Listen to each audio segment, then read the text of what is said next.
Pues muy buenas tardes, un placer estar nuevamente con ustedes. El día de hoy vamos a culminar el tema del test de proporcionalidad.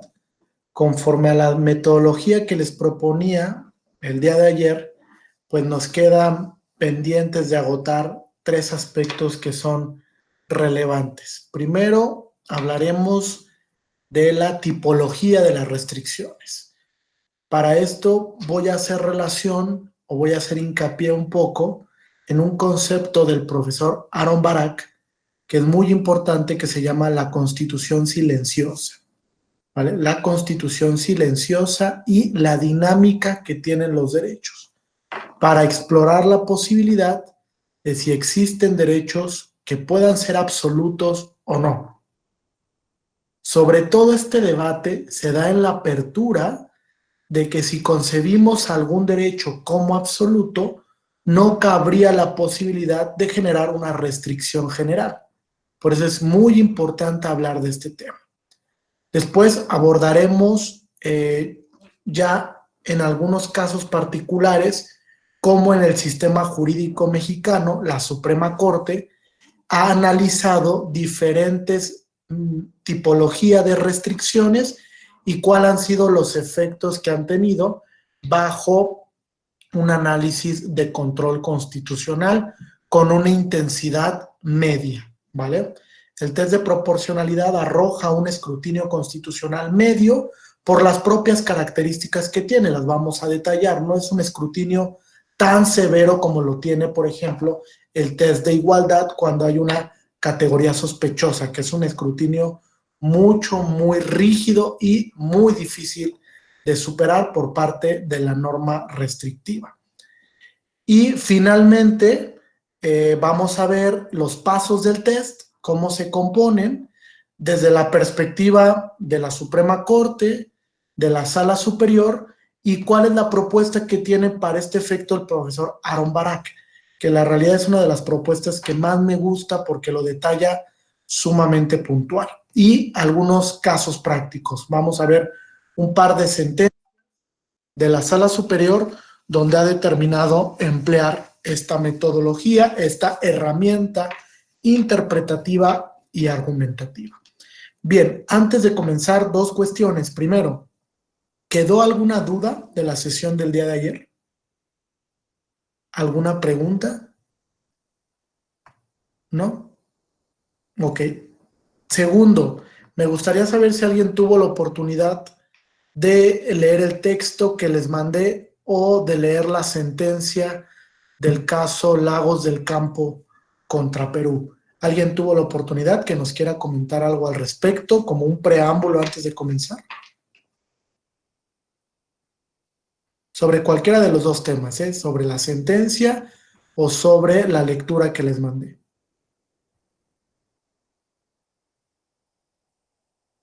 ¿No? ¿Nadie? ¿Nadie tuvo oportunidad? A ver, Daniel, adelante. Sí, amigo, maestro, tuve un poquito de tiempo y abordé de una manera superficial la mayoría del texto y la primera parte del texto con mayor detenimiento y tengo algunas dudas que me han surgido acerca de la forma en que se comenta este, este texto por la autora. Y algo que me parece interesante es el tema de que hay una diferencia entre una consideración de el principio de proporcionalidad con el test de proporcionalidad, ¿no? Y que, si bien pudiéramos estar frente a un tema genérico cuando hablamos del principio y a una aplicación evaluativa por parte del test, y de la diferencia en este análisis que hace la que comenta el libro, perdón, el texto, de los puntos en donde coinciden con Robert Alexi por parte de Hill y donde al parecer hay cierta rispidez y hay una separación, ¿no? Y me gusta mucho la dinámica donde nos pone un ejemplo de cómo entender la ponderación con las naranjas y las manzanas y la amplitud hasta donde se puede vamos a decir, optimizar algo, y cuando no pasa esta famosa, ese famoso límite de la o maximización, y viene un tema de minimización, pues es donde justamente entra esta dificultad metodológica, donde no pudiéramos estar en presencia de una consideración del principio, sino más bien con una consideración de la aplicación del test y la ponderación, obviamente, de estos principios. No sé, más o menos es algún pequeño análisis que yo tengo. Muchas gracias, Daniel. ¿Alguien más antes de realizar algún comentario? ¿No? Bien. Bueno, en efecto, Daniel, fíjate, en algunas ocasiones tiende a confundirse el principio de proporcionalidad con el test de proporcionalidad. Incluso el principio de proporcionalidad, fíjate, se puede entender de tres maneras diferentes. Tenemos el tema de proporcionalidad tratándose de principios que son optimizables, ¿no? Que encuentran límites, que son normas de contenido prima facie, que eventualmente pueden restringirse siempre y cuando la restricción pues supere este test de razonabilidad, ¿no? Que la restricción realmente cuente con una finalidad constitucionalmente válida para sostener la legitimación del límite que está fijando el legislador. Pero también la proporcionalidad la podemos entender, y la Corte ha hecho una distinción clara, fíjense, respecto del tema de proporcionalidad de las penas, que es otro principio de orden constitucional diverso que está establecido en el artículo 22 constitucional, donde la Corte ha hecho ya un análisis sobre las implicaciones que tiene, no solo en materia penal, sino también en materia administrativa sancionadora. Incluso la Sala Superior retoma este principio para el caso Félix Salgado Macedonio y trata de detallarlo un poco a la luz de la jurisprudencia de la Suprema Corte. Pero también tenemos el principio de proporcionalidad tributaria, ¿no? Que es otro principio de orden constitucional que tiene una clara diferenciación, que lo que busca es establecer criterios de equidad, criterios de igualdad en el pago de las contribuciones, etcétera. Entonces son tres principios de proporcionalidad que no deben de confundirse, ¿no? El que vamos a abordar aquí es el principio de proporcionalidad como elemento para determinar la validez de una restricción constitucional. ¿Qué tan razonable es la restricción? Porque yo les comentaba, es un escrutinio medio. Entonces también hay cierta deferencia al legislador, ¿eh? La Corte, cuando realiza el test de proporcionalidad, no lo hace tan severamente, sino incluso en algún momento ha tratado de ser deferente con la medida que se implementa, sobre todo cuando entramos en la grada de la necesidad, ¿no? Las medidas alternativas que puedan ser viables a las que pensó el legislador realmente deben de estar justificadas. Y la Corte ha optado por un método comparativo para ver si se regula de diversa manera la restricción en otro estado que pueda ser alternativamente mejor para el derecho que se ve restringido o para el derecho que sufre un tipo de afectación, el que resiente la severidad de la medida. Y por el otro lado, fíjate, Daniel, tenemos ya tal cual la metodología, ¿no? Es decir, del principio de proporcionalidad emana la metodología, que es un quick, es un test que tiene diversos pasos que debe seguir el órgano jurisdiccional para poder determinar la validez de la medida restrictiva, ¿no? Digamos que a partir del principio nace la metodología como herramienta interpretativa y argumentativa que se puede utilizar en aquellos casos genéricos de restricciones a derechos fundamentales, siempre y cuando no esté relacionado el principio de igualdad, ¿no? Que ahí la Corte ha diseñado una metodología específica vinculada desde luego al desarrollo que tuvo en su momento la Corte Constitucional Colombiana. Hay un texto de la profesora Luisa Conesa que se llama La tropicalización del test de proporcionalidad. Y habla precisamente ahí, pues, de cómo se ha adaptado este test en América Latina para abordar aquellos casos de medidas que puedan incidir en el principio de igualdad y no discriminación. Entonces, es una metodología paralela que, digamos, tiene similitudes con el test, pero que se inserta en un escrutinio mucho más severo, ¿no? Un escrutinio sumamente alto, y la severidad del escrutinio repercute desde luego en el análisis propiamente constitucional. ¿Sí? ¿Hay alguna duda o pregunta hasta aquí? ¿No? Bien, entonces, vamos primero a analizar un poco este tema de la Constitución silenciosa, y después les voy a compartir la presentación para que veamos la tipología de restricciones generales que se ubican teóricamente, se buscan catalogar las restricciones y cómo es que se aborda la metodología del test. Primero, fíjense, respecto de este tema de la Constitución silenciosa, Aaron Barak hace dos preguntas que son sumamente indispensables para resolver la viabilidad del test de proporcionalidad. Lo primero que dice Aaron Barak es: el hecho de que existan restricciones a los derechos o a los principios de orden constitucional dentro de la propia Constitución, ¿con eso per se los vuelve normas optimizables? Qué pregunta más interesante, ¿no?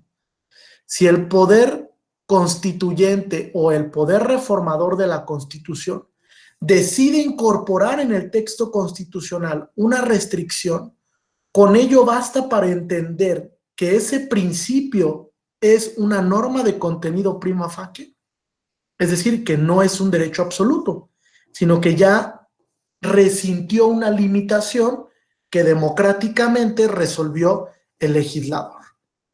Y en sentido inverso, dice Aaron Barak, bueno, y si no existe ninguna restricción en la Constitución, ¿eso quiere decir que el derecho es absoluto? Es decir, que el derecho no encuentra ningún límite razonable dentro de su ejercicio. Otra interrogante muy interesante que sostiene Aaron Barak. Y ahí es cuando dice, si la Constitución es silenciosa y no establece ningún tipo de restricción, eso generará que el contorno de protección del derecho se vuelva absoluto, que no tenga ningún límite tangible, que no se le pueda imponer ningún límite al ejercicio. Y da una respuesta, fíjense, suficientemente razonable. Aaron Barak dice: el hecho de que existan o no restricciones de orden constitucional no vuelve a los derechos absolutos, porque la propia naturaleza de los derechos absolutos conlleva en algún momento su relativización. Esto no sé si sea del todo cierto, ¿eh? En algún momento en un debate con el doctor Rubén Sánchez Gil, platicábamos sobre la viabilidad de algún derecho absoluto. Por ejemplo, la prohibición de actos de esclavitud, ¿no? Como un tema que ha sostenido la Corte Interamericana de Derechos Humanos, o la prohibición de actos de tortura, que emana como garantía primaria de la protección del derecho a la integridad personal. Y la Corte Interamericana los ha sostenido como normas jus cogens, ¿no?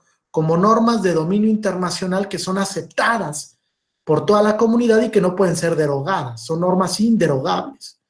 Bajo esa visión nos cuestionábamos, oye, esa norma de dominio jus cogens puede llegar a convertirse en un derecho absoluto, y la respuesta, fíjense, no tenía un fin tan viable. Rubén nos decía, bueno, es que el hecho de que no hayamos encontrado una restricción actualmente al derecho no quiere decir que ese derecho sea absoluto. Entonces, nos daba risa porque decíamos, bueno, sí, no hemos encontrado una restricción que sea proporcional, por ejemplo, a la integridad personal y la prohibición de actos de tortura. No la hemos encontrado a la fecha. Pero el hecho de que no lo hayamos encontrado quiere dejar en suspenso el contenido prima facie del derecho. Es decir, que en algún momento vamos a encontrar el límite a ese derecho y que por ende es una norma optimizable o es un derecho absoluto. Si entendiéramos que es un derecho absoluto, pues su calidad es imponderable, ¿no? Y cuando hubiera una restricción, pues eventualmente la restricción sería inválida. Habría una falta de legitimación de la restricción porque está limitando un derecho que en su contenido esencial es absoluto. Es un tema muy interesante, fíjense. A mí la verdad es que me gusta un poco más la respuesta que da el profesor Martin Borowski para este tema. Martin Borowski, cuando se le pregunta si la prohibición de discriminación puede ser un derecho absoluto, él dice no.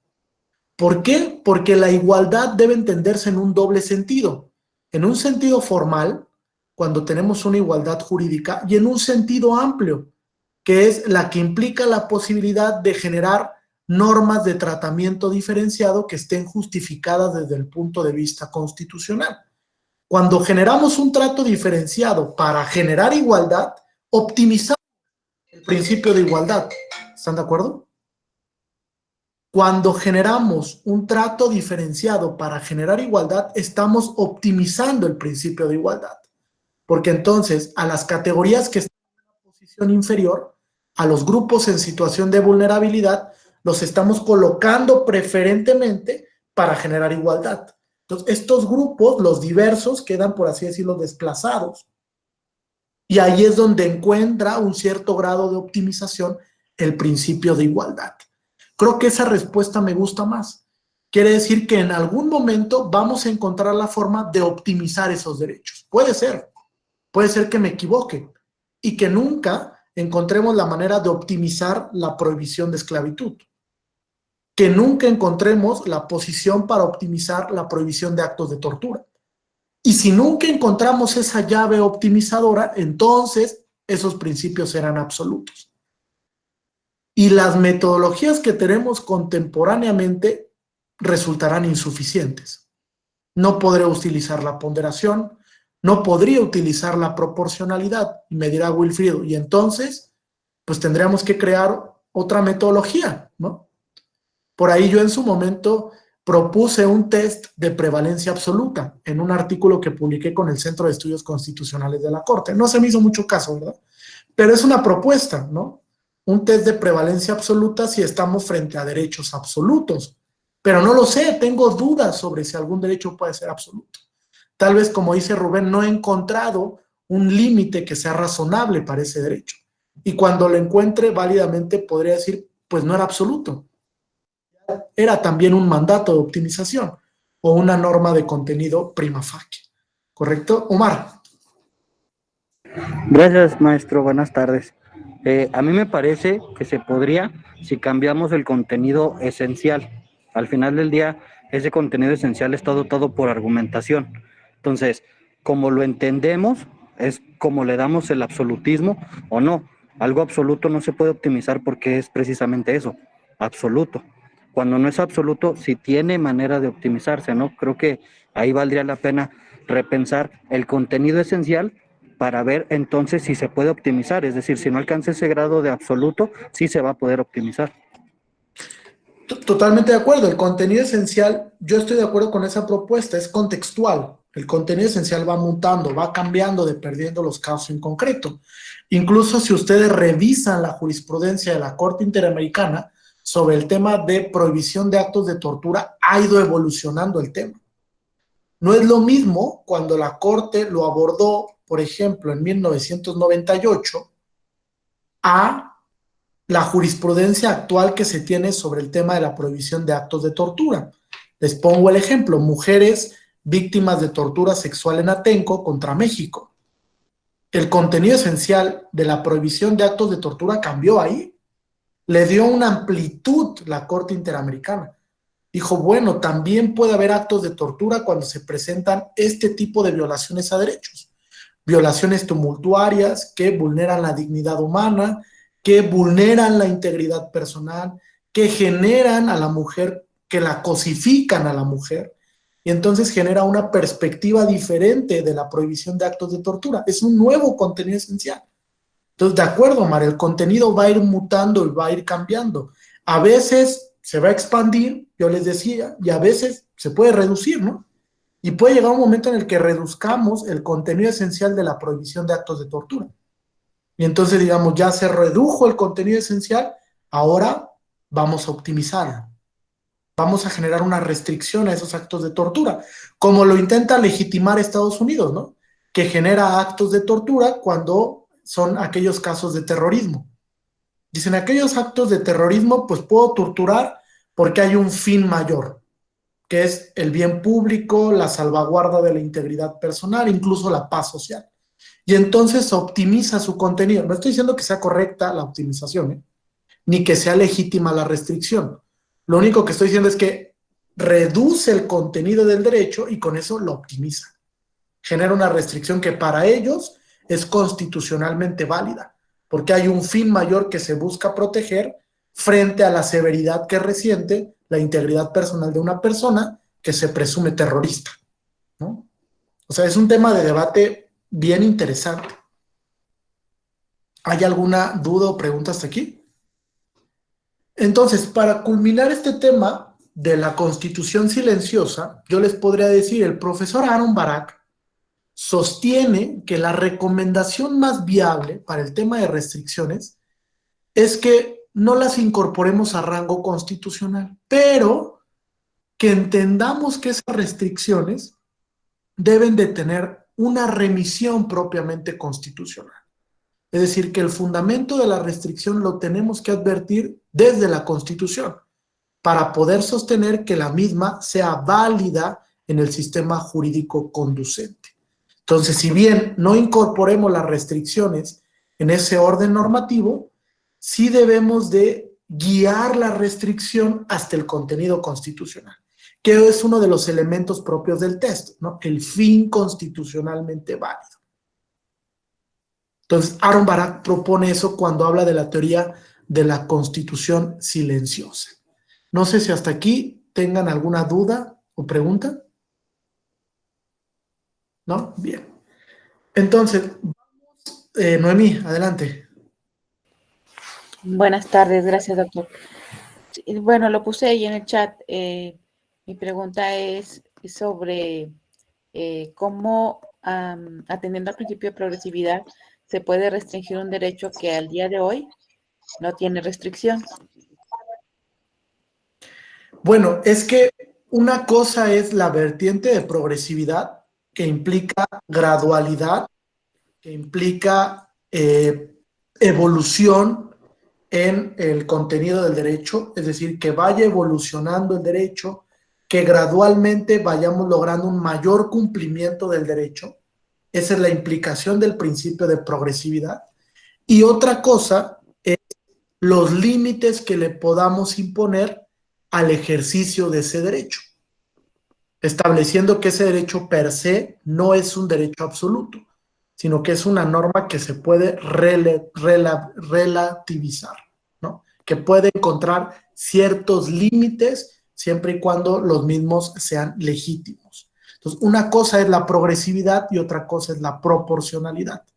Incluso, recientemente, la Sala Superior emite una sentencia en el tema de la Diputación Migrante en la Ciudad de México, donde, fíjate, Noemí, realiza un test de progresividad.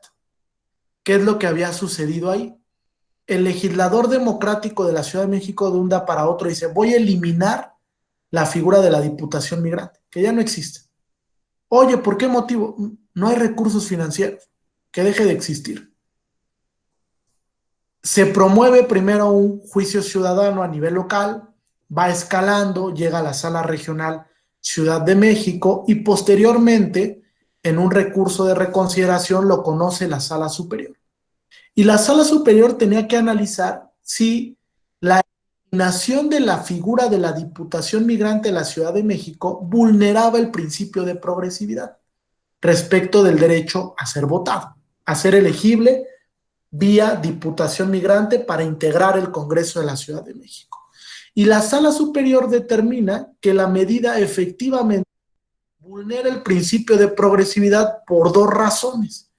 Uno, porque fíjate, cuando se trate de actos derogatorios que estén relacionados con grupos en situación de vulnerabilidad, el deber de motivar el acto derogatorio es reforzado. Me tienes que decir por qué vas a derogar esa figura. No basta con que diga, no tengo dinero y entonces derogo la figura. Y lo segundo, porque la Sala Superior entiende que hubo una carencia de motivación porque el legislador realmente no demostró que no hubiera suficiencia presupuestal. No lo acreditó. Solamente en el debate de pleno dijo, pues no hay dinero, nos recortaron los recursos. Pero no optó por otras medidas, dice Sala Superior. En lugar de eliminarlo, pudo haberlo pospuesto. Pudo haber dicho, bueno, para este proceso electoral no, pero para el que viene de 2024 sí. Vamos a retomar el tema de la Diputación Migrante. Sin embargo, no lo racionalizó así. Entonces estimó que se vulneró el principio de progresividad, porque los derechos deben de avanzar gradualmente. Si vas a implementar una medida regresiva, la medida regresiva tiene que estar suficientemente justificada, sobre todo cuando haya categorías sospechosas. Y entonces crea un test de progresividad, que es una metodología diversa al test de proporcionalidad. ¿Te das cuenta? Son dos actos. Uno es un acto que deroga una norma de un derecho y otro es un acto que limita el contenido de un derecho. Cuando hay limitación, proporcionalidad. Cuando hay derogación de un derecho previamente adjudicado, es progresividad, porque es una medida regresiva. ¿Sí? Perfecto. Carla, les voy a compartir esa sentencia de la Diputación Migrante. Está bastante interesante que la analicen, ¿no? Sobre todo los que se dedican al tema propiamente electoral. Carla, adelante. No, ya no. Se arrepintió Carla. Sí, bueno. Ok, Daniel.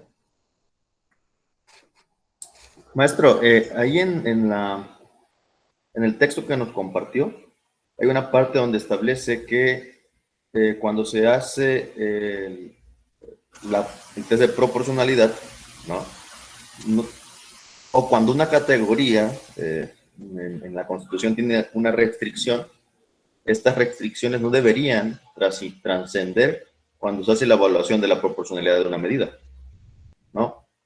Y aquí no sé si quisiera, digo, yo no lo completamente lo entiendo en su conjunto y no sé si pudieras ahora sí que darme una pequeña explicación. Sí, claro. Mira, vamos a llegar al test y voy a explicar ese tema de la trascendencia de la medida restrictiva y si queda alguna duda me interrumpes en ese momento y tratamos de clarificar. ¿Sí? Perfecto. ¿Alguna otra pregunta hasta aquí? ¿No? Bien, entonces vamos a la tipología de las restricciones. Fíjense. Desde una teoría de los derechos fundamentales se ha establecido que existen dos tipos de restricciones a los derechos. Las restricciones que son personales y las restricciones que son generales. ¿Cuándo se presenta una? ¿Cuándo se presenta otra? Hay una restricción de carácter personal cuando dos derechos en cuanto a su contenido esencial entran en conflicto, por lo que debo resolver el conflicto o la colisión entre derechos a través de la ponderación. Ponderación. Por ejemplo, caso Fontevecchia y de Amigo contra Argentina, de la Corte Interamericana de Derechos Humanos. Un grupo de periodistas decide difundir información sobre una relación extramarital que sostenía en ese momento el presidente de la República Argentina. El presidente decide demandarlos por la vía civil en una acción de daños y perjuicios por una vulneración al derecho al honor. Se les condena a estos periodistas en sede nacional a una reparación por una presunta vulneración al derecho al honor y cuando llega el caso a la Corte Interamericana, la Corte tiene que resolver un conflicto, una colisión derivada de una restricción personal. Es decir, libertad de expresión de los periodistas Fontevecchia y de Amigo versus derecho al honor del expresidente de la República Argentina. Y cuando resuelve la colisión se encuentra con un conflicto de contenidos esenciales. Por un lado, el uso de la libertad de expresión en un sistema democrático es sumamente importante, ¿no? Siempre y cuando sea un uso racional. Es decir, que la información que yo esté difundiendo sea veraz y sea de trascendencia nacional. Algo que la Corte Mexicana ha llamado el test de interés público, ¿no? Que es un test que se ha diseñado para verificar cuándo la información realmente es importante para la ciudadanía. Y por otro lado, el derecho al honor, que fíjense, tiene un contenido esencial diverso, porque se trataba de una figura pública. No es el mismo contenido tratándose de un ciudadano que tratándose de una figura que está expuesta todo el tiempo como un presidente de la República. Y entonces tiene que resolver en la colisión cuál derecho debe de prevalecer. Allá hay una restricción personal, fíjense. Un derecho versus otro. Contenido esencial, tengo que girar el test de interés público para determinar si la información es veraz y es de trascendencia nacional, y por ende la libertad de expresión o de difusión de información puede prevalecer frente al derecho al honor. Es decir, la afectación al derecho al honor está justificada. Y lo que resuelve la Corte Interamericana es que efectivamente la información era veraz porque había un soporte científico detrás de la misma, y aparte era de trascendencia nacional porque el expresidente sostenía una relación extramarital con una diputada federal. Y entonces había ahí hecho malversación de algunos fondos para beneficiar a la diputada, y entonces se entendía que pues la ciudadanía tenía que estar informada sobre ese tema, ¿no? Porque era un tema de recursos públicos. Por eso es que la Corte Interamericana determina que prevalece la libertad de expresión frente al derecho al honor, ¿no? Es algo básico de la ley de la colisión, ¿no? El grado de beneficio de uno de los derechos repercute en el grado de afectación, pero la afectación no debe ser tan severa como el beneficio, debe ser paralelo los dos, ¿no? El grado de importancia, el grado de beneficio que tiene uno de los principios debe estar linealmente con el grado de afectación. No puede ser una afectación muy severa y un beneficio muy pequeño, o al revés, un beneficio muy grande frente a una severidad muy pequeña. Siempre debe de haber una concordancia práctica entre el grado de importancia y el grado de afectación. ¿Correcto hasta aquí? Omar, me preguntaba la sentencia Fontevecchia y de Amigo contra Argentina, ¿vale? Y de la Suprema Corte, por allá hay una sentencia donde la Corte definió el estándar de real malicia, solo que ahora no la recuerdo, donde estableció en qué casos sí la información, pues en una sociedad democrática se entiende como racional, como pública, como de interés social, y en qué casos no.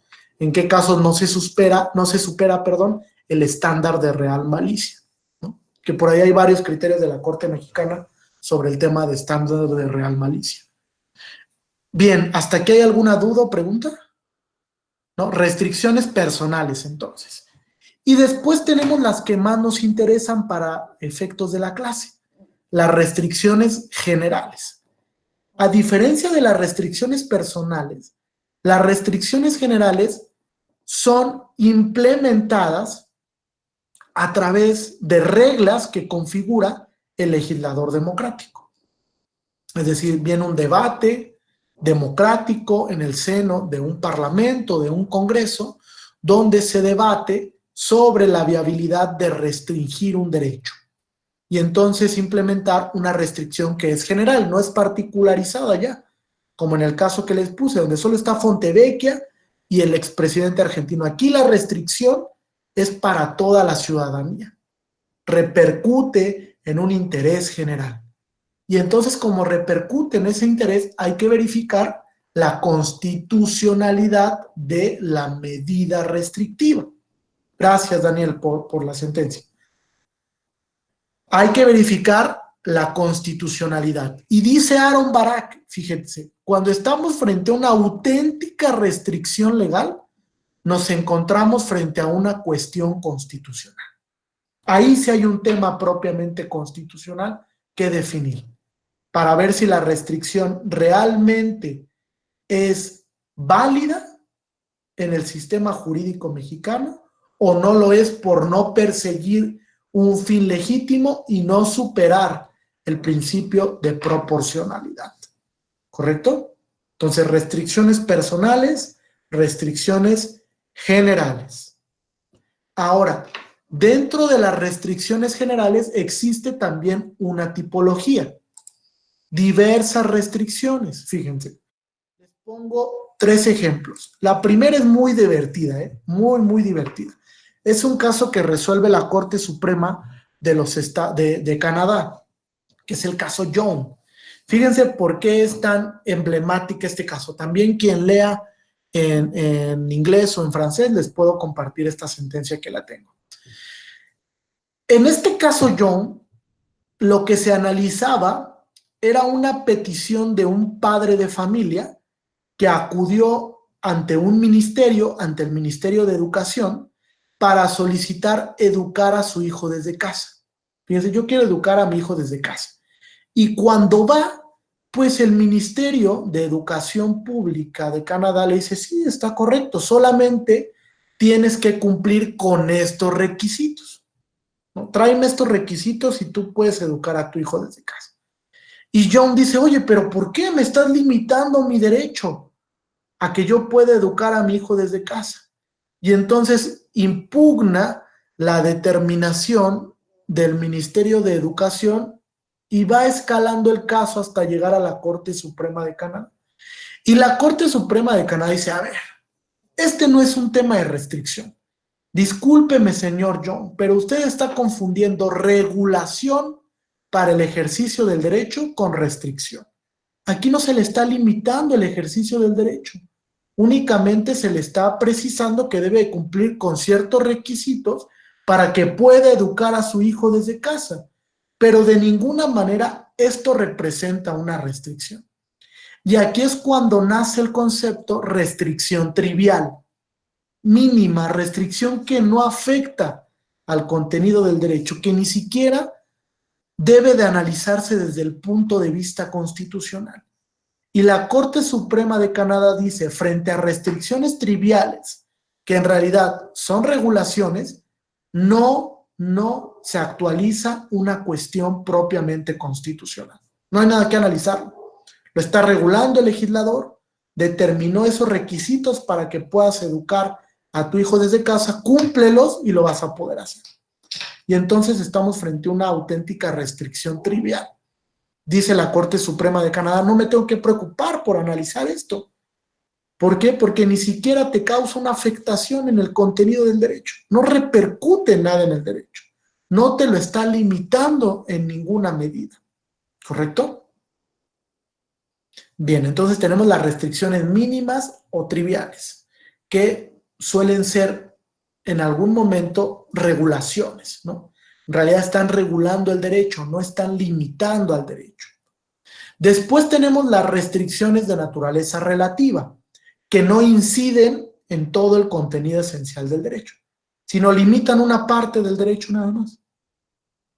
Por ejemplo, en este caso que les platicaba ayer sobre la Ley General para Prevenir y Erradicar la Violencia contra la Mujer, que establece como medida precautoria que la mujer que sea víctima de violencia en el hogar podrá solicitar que el domicilio conyugal lo tenga en su posesión en lo que dura el proceso, en lo que se judicializa el proceso. Bajo esa perspectiva se genera una restricción relativa en el derecho de posesión del cónyuge varón. Yo les decía ayer, ahora hay que analizar qué grado de severidad tiene la restricción relativa, porque no es lo mismo que el proceso dure 1 año a que dure 10. Entonces la severidad en la restricción es mayor dependiendo la temporalidad. A eso es lo que le critico a esa sentencia de la Corte. No analizó ese tema, lo dio por satisfecho. Dijo la Corte, bueno, es que como solo la restricción se actualiza en cuanto dure el proceso judicial, es una restricción mínima, porque después va a recuperar la posición, oye, sí, pero cuantitativamente, en una estadística, ¿cuánto duran los procesos judiciales? Ahí es cuando realmente, fácticamente, vamos a conocer la severidad de la medida. De otra manera, no. En abstracto, nunca. O sea, la Corte no puede suponer que todos los procesos judiciales son los mismos o que todos duran el mismo tiempo. Entonces, me parece que esa parte sí es criticable, porque la Corte debió de haber analizado cuánto dura en promedio un proceso judicial para justificar la severidad o la afectación que resentía el derecho de posesión. Y no lo hizo, lo dio por hecho. Entonces, es lo único que le podría criticar a esa sentencia. Ahora, también tenemos, voy Omar, nada más acabo con este tercer punto y te doy la palabra. Restricciones absolutas, ¿no? Ya les expliqué la metodología un poco de la restricción relativa, y a diferencia de la restricción absoluta es la que priva totalmente el ejercicio. No lo puedes ejercer. Es decir, deja sin contenido al derecho la restricción absoluta, como en el caso del amparo en revisión 237 del 2014. Ahí se dejó sin contenido al libre desarrollo de la personalidad. ¿Por qué? Porque no se podía consumir cannabis bajo ningún supuesto para uso lúdico y recreativo. Entonces restringió totalmente el ejercicio del derecho. No podíamos ejercer ese derecho a la luz del consumo de la cannabis. Entonces lo dejó sin contenido, regla, según prácticamente todos los teóricos, ¿sí? Si una restricción deja sin contenido al derecho, es inconstitucional. Las restricciones no pueden dejar sin contenido a los derechos. Si yo me encuentro con una restricción absoluta, tan taxativa, que vaya a privar totalmente el ejercicio de ese derecho, esa restricción es claramente inconstitucional. Porque va a haber medidas alternativas que privar de manera absoluta este tema, ¿no? Que genera una restricción tan severa, ¿sí? Bueno, eso es en la teoría, ¿no? En la teoría sí se establece, prácticamente todas las restricciones que lleguen a ser absolutas van a encontrar una nota inconstitucional, ¿vale? Omar, adelante. Gracias. Ayer me quedé pensando justamente de las relativas sobre este asunto que nos comentaba, pero para mí, bueno, siempre que hablan de proporcionalidad como que hasta hacen las manitas como así, ¿no? Pero para mí proporcionalidad, o sea, desde las clases de la prepa de matemáticas o así, se me figuraba una liga, ¿no? Mientras más la jale de un lado, más se estira de otro. Entonces, en ese sentido, si el carácter de protección para la mujer tiene que ser reforzado, la medida necesariamente también va a ser más severa precisamente por ese carácter reforzado que tiene que haber de protección. Entonces, ¿se cumple la proporcionalidad? Sí. Si no fuera un carácter reforzado, no podría ser una medida muy severa.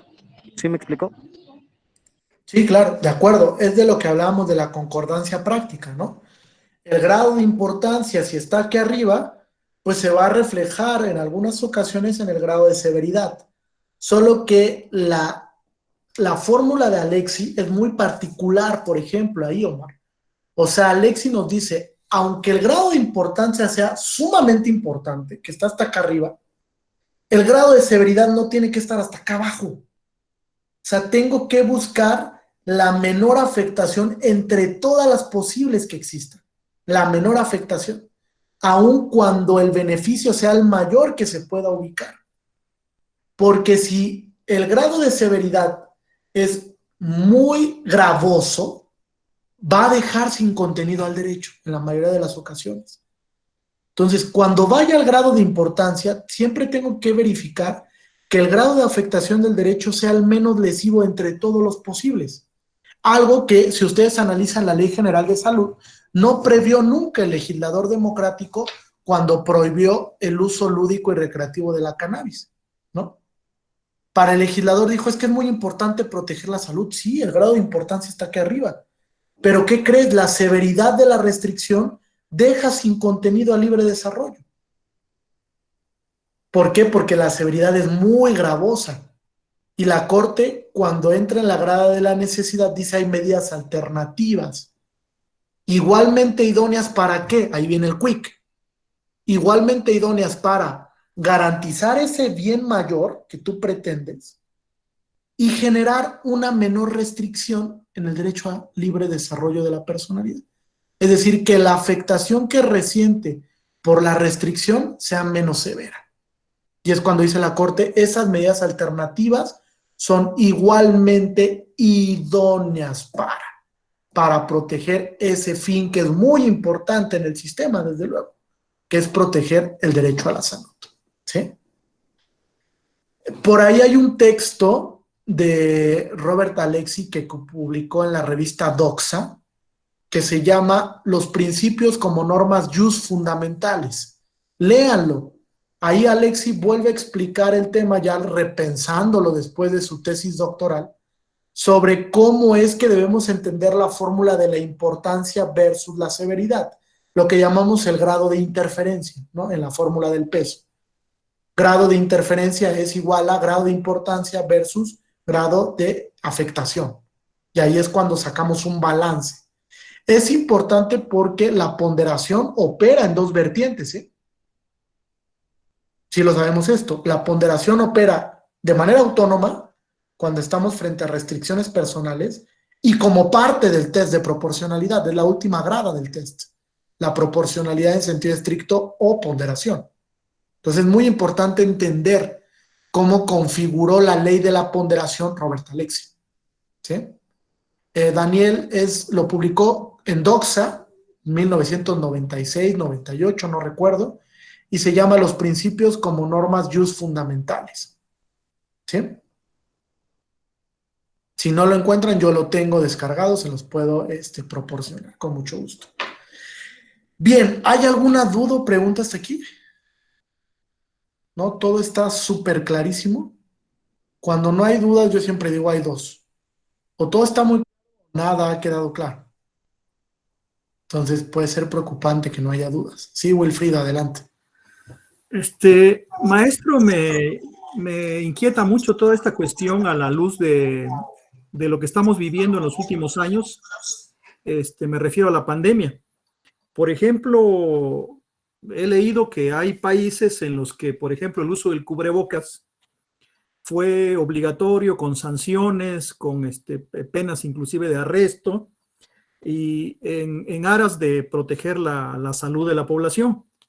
Entonces, estas restricciones que pusieron estos estados entrarían en las relativas o en algunos casos tienden a ser también absolutas, porque en cierto modo, pues afectan también derechos fundamentales, como por ejemplo el derecho a la libre circulación de las personas, el entrar en otros espacios, el viajar, el convivir, etcétera.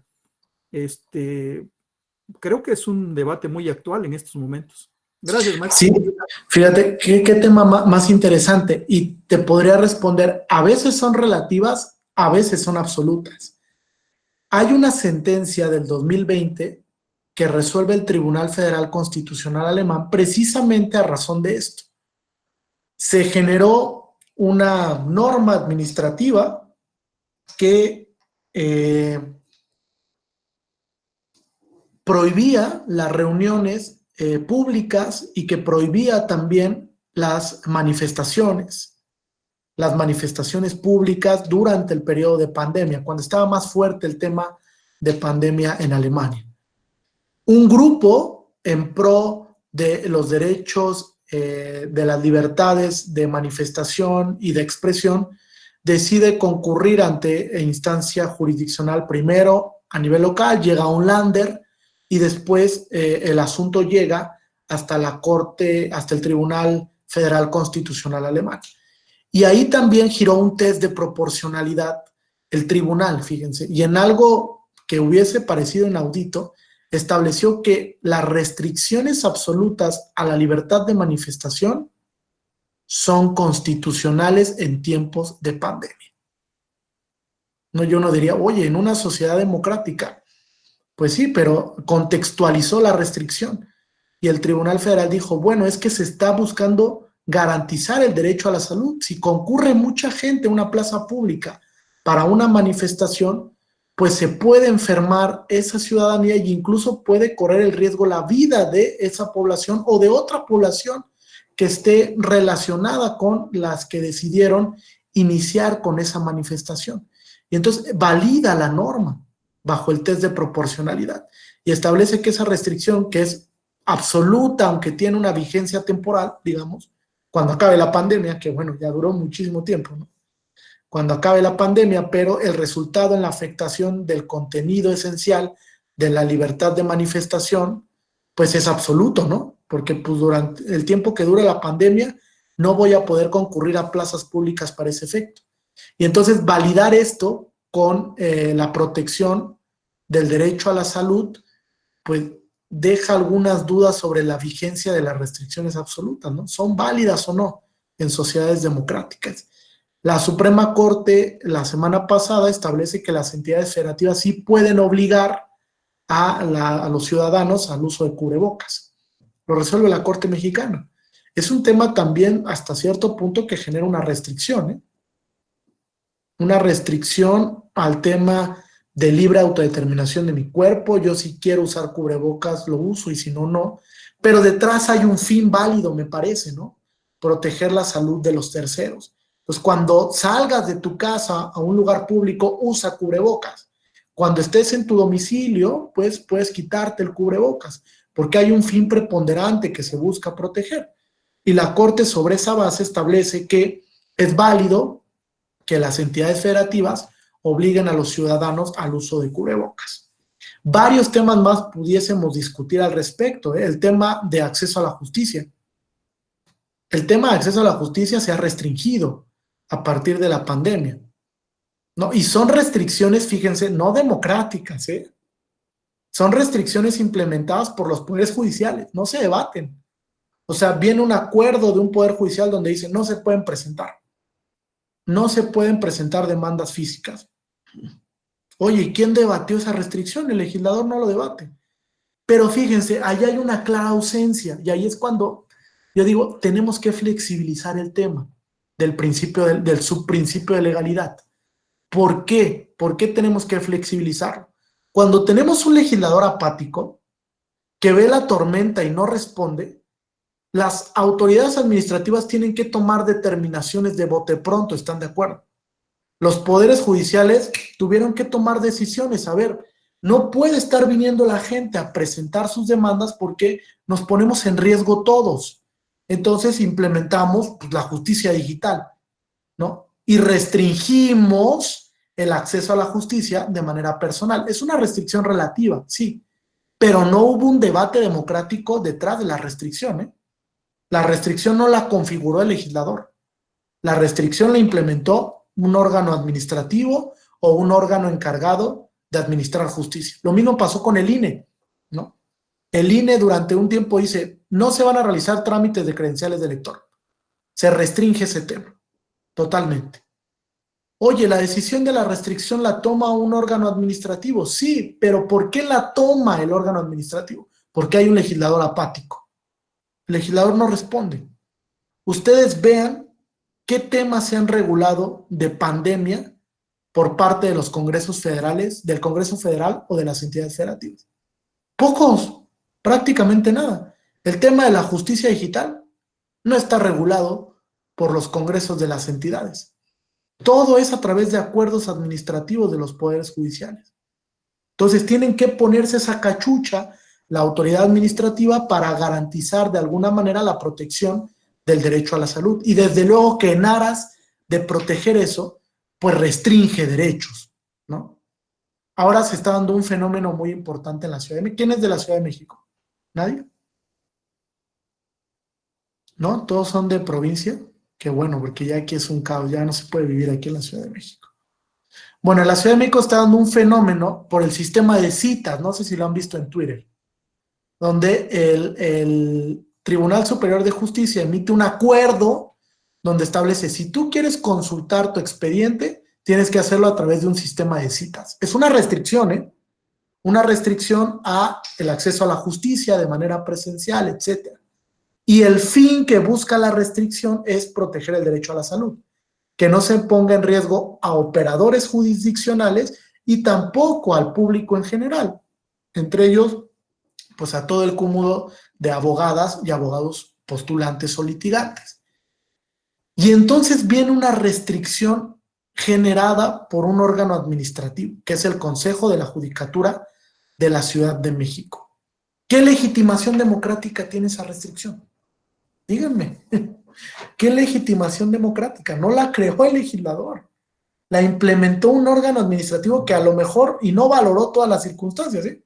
Simplemente dijo, pues hay un contexto de pandemia, hay que proteger la salud, restringimos el derecho de acceso a la justicia. No pueden venir de manera presencial, solo en aquellos casos cuando saquen una cita. Y si no alcanzan la cita digital, pues ni modo, no podrán consultar su expediente hasta que haya citas. Es una restricción. Pero la restricción no la generó el legislador. ¿Tiene legitimación esa restricción o no la tiene? Qué gran pregunta.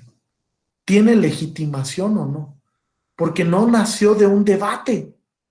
No vino el legislador y dijo, a ver, vamos a debatir en la Ciudad de México sobre si la justicia digital debe implementarse a través de un sistema de citas. No, no lo hizo.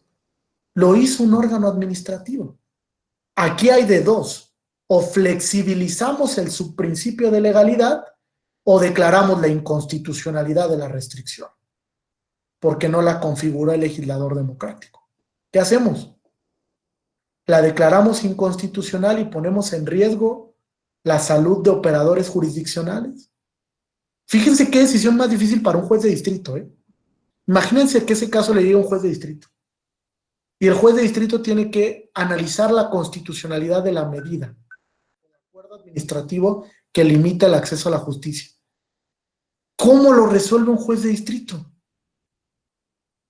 Dice, bueno, como no se colmó ese subprincipio formal de legalidad, pues la declaro inconstitucional o no. O analizo, giro todo el test y verifico si realmente la restricción supera el principio de proporcionalidad. Interesante, ¿no? Ya ven cómo no son casos tan fáciles. Uno dice, ya gira el test y ya, bien facilito. Declaro no la constitucionalidad de la medida. No, detrás hay una serie de repercusiones importantes, porque el juzgador va a tener que analizar los pros y los contras de declarar la inconstitucionalidad o no de la medida. Y bueno, la declaro y luego si hay un exponencial contagio dentro del tribunal y muere gente. Hay muchas premisas fácticas que se tienen que analizar detrás de la restricción. No es tan sencillo el tema de la proporcionalidad.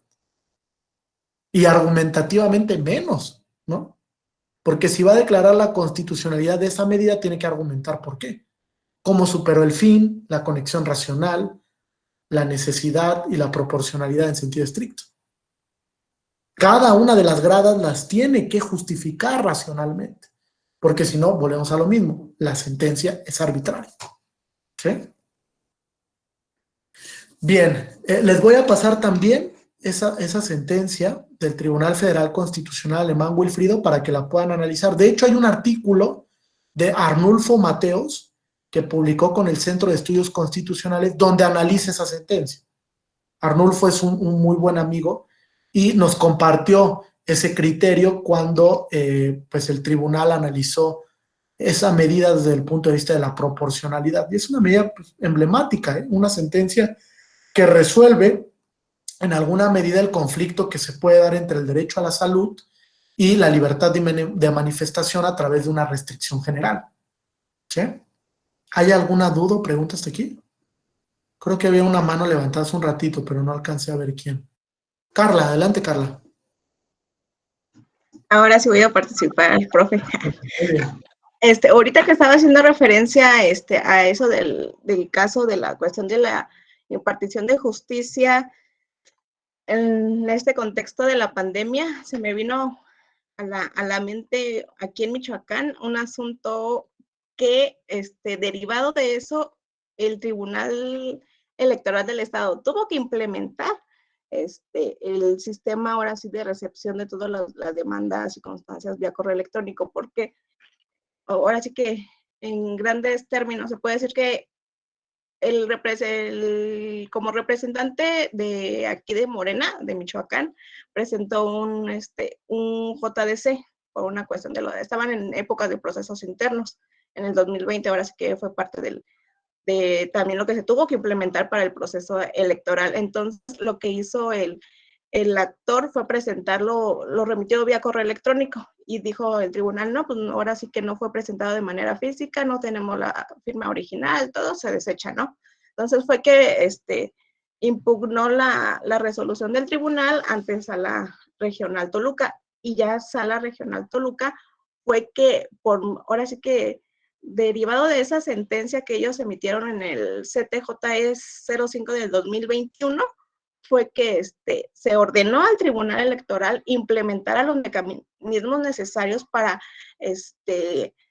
impartir una justicia adecuada. Y fue interesante porque esta persona de Morena, o el representante en aquel entonces, era también una persona mayor, ahora sí que una persona de edad, ahora sí como de 60 y tantos, ¿no? Entonces, él hizo esa comparación, ¿no? Ok, estamos viviendo situaciones específicas que salieron tal vez de las circunstancias particulares en estos tiempos que nunca pensábamos que íbamos a vivir, pero tú como impartidor de justicia no se la puedes negar por ese requisito formal que tú dices que debe de cumplir, que debe de estar la firma autógrafa. Entonces, implementa los mecanismos adecuados. ¿Para qué? Para que puedas tú garantizar una justicia no solamente a ese sector, sino a todos en general. Entonces, ahorita que usted estaba comentando eso, es importante cómo también en la materia electoral tienen que hacer ahora sí que analizar ese tipo de circunstancias y detalles. ¿Para qué? Para poder hacer una adecuada impartición de justicia. Entonces, es lo que quería comentar.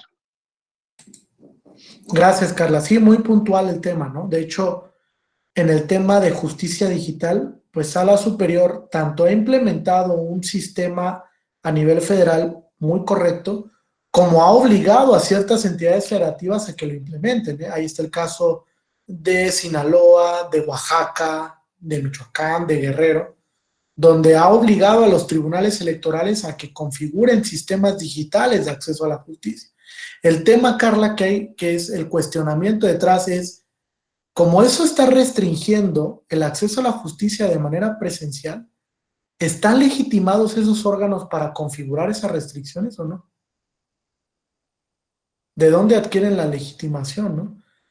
Podríamos decir, bueno, la legitimación la adquieren porque el legislador no hace nada, ¿no? Alguien tiene que hacer algo en una sociedad democrática, y si el legislador no lo regula, pues ni modo. Me pongo la cachucha de legislador positivo e implemento acuerdos generales para regularlo. No hay más. Por eso yo les decía, hay de dos. O flexibilizamos el subprincipio de legalidad, o somos muy formalistas y decimos, como la restricción no fue creada por el legislador, esa restricción es inconstitucional. ¿Qué papel vamos a asumir? Los dos son válidos, ¿eh? Desde el punto de vista constitucional. Tanto asumir un papel formal como asumir un papel un tanto más flexibilizador, ¿no? Los dos son válidos. Bien, vamos a avanzar. Vamos a ver cada uno de los subprincipios, ¿vale? Ya entrando en materia del test. ¿Les quedó alguna duda de la tipología de las restricciones? ¿No? ¿Ninguna duda? Excelente.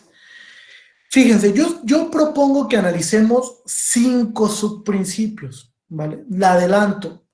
La Suprema Corte y la Sala Superior solo lo hacen a través de 4 subprincipios sobradas, desde el fin hasta la proporcionalidad en sentido estricto. Es decir, rara vez emplean el subprincipio de legalidad, aunque la Corte Interamericana sí lo hace, ¿eh?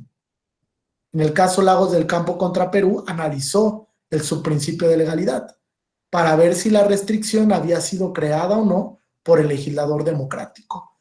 Este primer subprincipio es de naturaleza formal. Hay un texto de Jorge Portocarrero, que es uno de los discípulos latinoamericanos más importantes de Robert Alexy, es un profesor peruano, donde publicó con la Universidad del Externado de Colombia un texto muy chiquito de bolsillo que se llama Proporcionalidad, así se llama. Se lo recomiendo si lo pueden conseguir. Y ahí Portocarrero hace la distinción, dice, bueno, dentro del test existen un principio de naturaleza formal, que es el subprincipio de legalidad, y 4 que son de naturaleza sustantiva, donde ya entramos realmente a la constitucionalidad de la medida restrictiva. En el subprincipio de legalidad, lo único que vamos a analizar es si la medida que restringe el derecho la creó el legislador o no. Es lo único que vamos a analizar. Si hubo un debate plural, abierto, de todas las fuerzas políticas para resolver la viabilidad de la restricción o la legitimidad de la restricción, ¿vale? aunque es de carácter formal, este subprincipio sí resulta muy elemental, fíjense. Porque estoy de acuerdo que la regla general debe ser que las restricciones las cree el legislador. Y solo en casos de excepción, como este que vivimos de pandemia, pues podría flexibilizarse el subprincipio de legalidad. Y entonces dejar que autoridades administrativas puedan restringir ciertos derechos. Eso no implica que no deban de superar los subprincipios sustantivos, ¿eh? También si la autoridad administrativa va a crear una restricción, debe de superar todas las gradas del test, todas, para que se declare la constitucionalidad de la medida que restringe o que limita. ¿Correcto hasta aquí? ¿Alguna duda? Ok. Sí, Wilfrido, adelante. Gracias, maestro. Lo que pasa es que me sigue inquietando más todavía el tema, porque en materia electoral, por ejemplo, los organismos públicos locales, institutos electorales o el INE, pues están acostumbrados inclusive a aprobar lineamientos o normas cuando el derecho está consagrado en un texto constitucional, pero no encuentra una reglamentación secundaria por el Congreso de la Unión o por las legislaturas locales.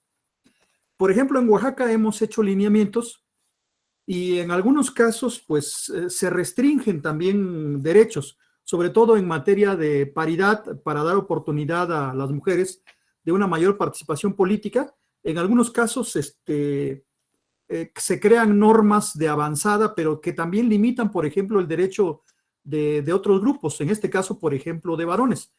A nivel federal, por ejemplo, las listas de representación se alternan para que en un proceso las encabecen los hombres y en otro las mujeres. Sin embargo, en Oaxaca nosotros tenemos algunas normas que señalan que las listas deben estar encabezadas por mujeres.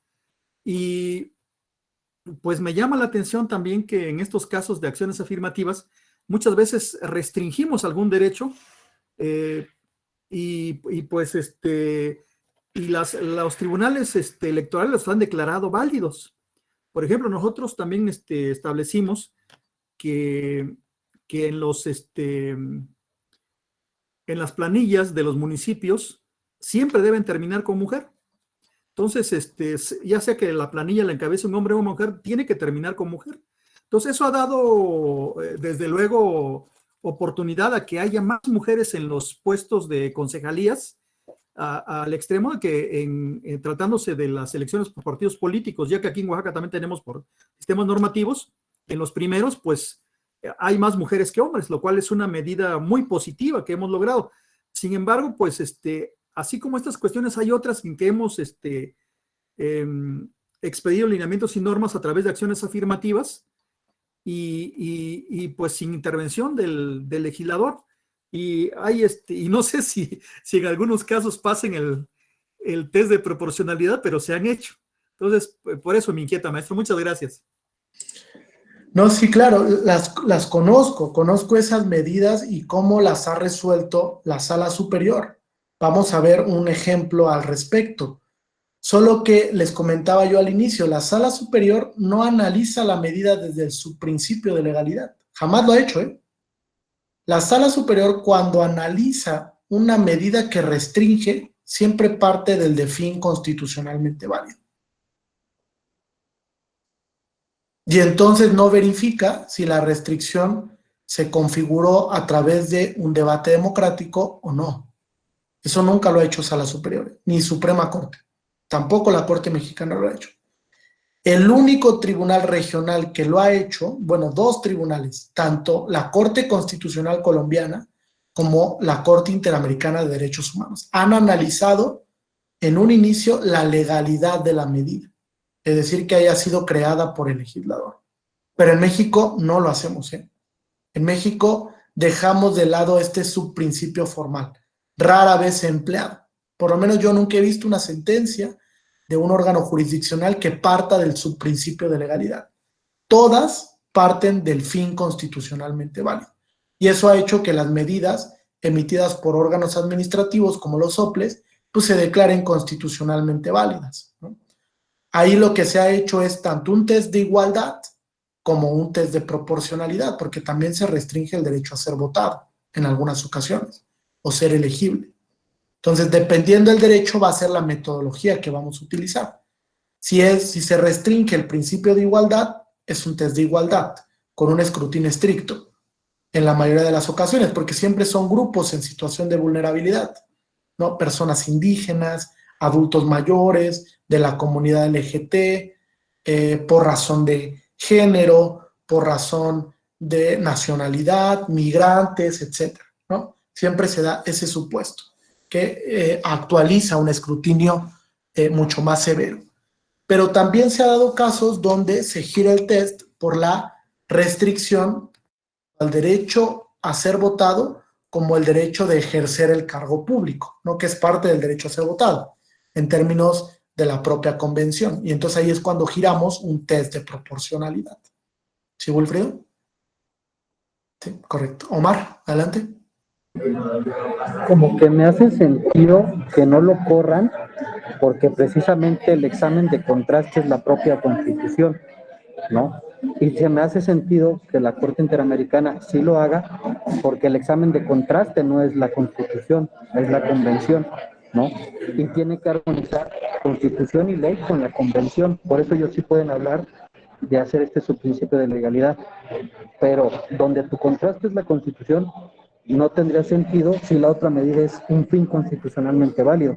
No podría haber un fin constitucionalmente válido si no respeta un principio constitucional, ¿no? Sí, claro, de acuerdo en ese tema, pero a ver, es un tema complicado, pero el hecho de que no se vincule con el subprincipio de legalidad no quiere decir per se que la medida administrativa vaya a encontrar una dirección constitucional, ¿eh? O sea, vaya a encontrar un cauce constitucional. Incluso ha habido casos donde la medida administrativa pues no posee ese fin constitucionalmente válido, por lo que se declara incompatible con el contenido constitucional. Ahora, es cierto que la Corte Interamericana, cuando analiza una ley, por ejemplo, para verificar su convencionalidad en un control duro o concentrado, pues lo hace a través de una remisión tanto legal como constitucional. Pero también en el sistema jurídico mexicano hay esa doble remisión, ¿eh? Sobre todo cuando estamos frente a leyes reglamentarias constitucionales, porque la interpretación conforme ahí adquiere una doble dimensión. Interpretación conforme frente a la ley reglamentaria y frente a la Constitución. Entonces es importante visualizar ese tema. Me parece que en los sistemas constitucionales latinoamericanos hemos entendido mucho el test de proporcionalidad desde la dimensión o la teoría lexiana, en su mayoría. Por eso es que giramos el test con estas 4 gradas o subprincipios. Pero yo les decía, no es la única metodología. Hay otros teóricos que proponen la implementación de otros criterios o gradas para que se gire el test. Por ejemplo, Alexis nunca habló del principio de legalidad, ¿eh? Jamás. Y entonces vienen otros como Aaron Barak, como Martin Borowski, que te dicen, bueno, pero es que sí hay que analizar la legalidad. O sea, sí hay que analizar quién configura la restricción, quién lo puede hacer. Cualquier autoridad pública puede restringir un derecho, la que sea, o las restricciones de dónde deben de venir. ¿Cuál debe de ser el fundamento de la restricción? ¿Quién tiene que crear la restricción? Es un tema que no está suficientemente discutido, ¿están de acuerdo? Por ejemplo, en el sistema jurídico mexicano, les puse un ejemplo. Sala Superior validó la restricción de un derecho a través de una jurisprudencia. Es decir, una jurisprudencia limitó un derecho, la Sala Superior analizó la constitucionalidad de esa medida y la declaró válida. O sea, el propio juez validó una restricción que él creó. Es raro, ¿no? ¿Quién puede restringir? ¿Cualquiera puede restringir? Pensemos en que el IMSS ahorita se pone a restringir derechos en una norma administrativa. ¿Lo puede hacer? El ISSSTE, ¿lo puede hacer? Secretaría de Movilidad. Emite un acuerdo la Secretaría de Movilidad donde de un día para otro dice voy a restringir el derecho a la movilidad de los automóviles a partir del año 2006. Ya no van a circular. No fue a través de un debate democrático. ¿Lo puede hacer la Secretaría de Movilidad? Puede decir, pues el fin es proteger el medio ambiente, sus autos contaminan, entonces vamos a restringirles el tránsito. ¿Lo podría hacer? Cualquiera, fíjense la pregunta, cualquier ente, cualquier autoridad puede restringirte derechos a través de restricciones de naturaleza general o solo el legislador. Interesante pregunta, ¿no? Omar. Me parece que regresamos a lo de la otra diapositiva, ¿no? Habría que distinguir si están regulando o restringiendo, ¿no? Y pienso que la línea es muy delgada, ¿no? O sea, no sé, pienso que falta ahí tal vez de los tribunales constitucionales dotar de contenido esa regulación o esa restricción. Sí, totalmente de acuerdo. Habría que definir si se trata de una regulación, de una restricción mínima, trivial, de una restricción relativa o incluso una restricción absoluta.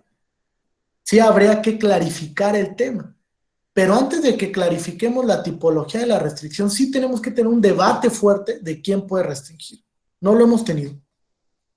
Y en tiempos de pandemia, lo decía muy bien Wilfrido, en tiempos de pandemia, cualquiera restringe derechos, ¿eh? Cualquiera restringe derechos. Tuvimos un Consejo de Salubridad General que tiene un fundamento constitucional que conformado en pleno se puso a restringir derechos.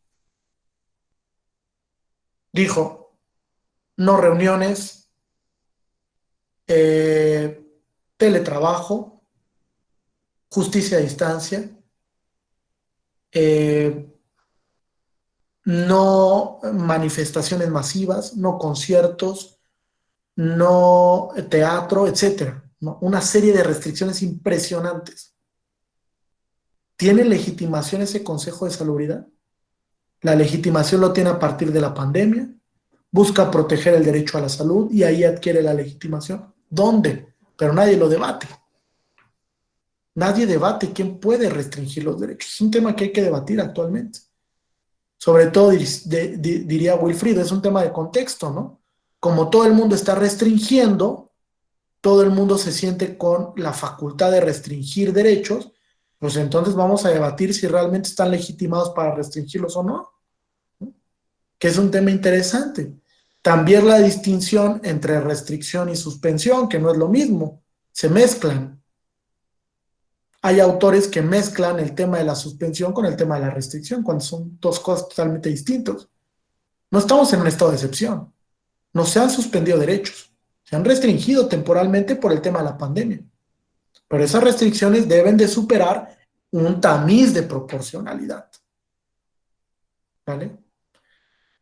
Bien, ¿alguna otra pregunta hasta aquí? ¿No? Bien, vamos entonces al fin. ¿Quedó claro el subprincipio formal de legalidad? Bien, vamos entonces al de fin constitucionalmente válido, que en palabras del profesor Barak nos dice es precisamente los principios o derechos que se pretenden tutelar con esa restricción.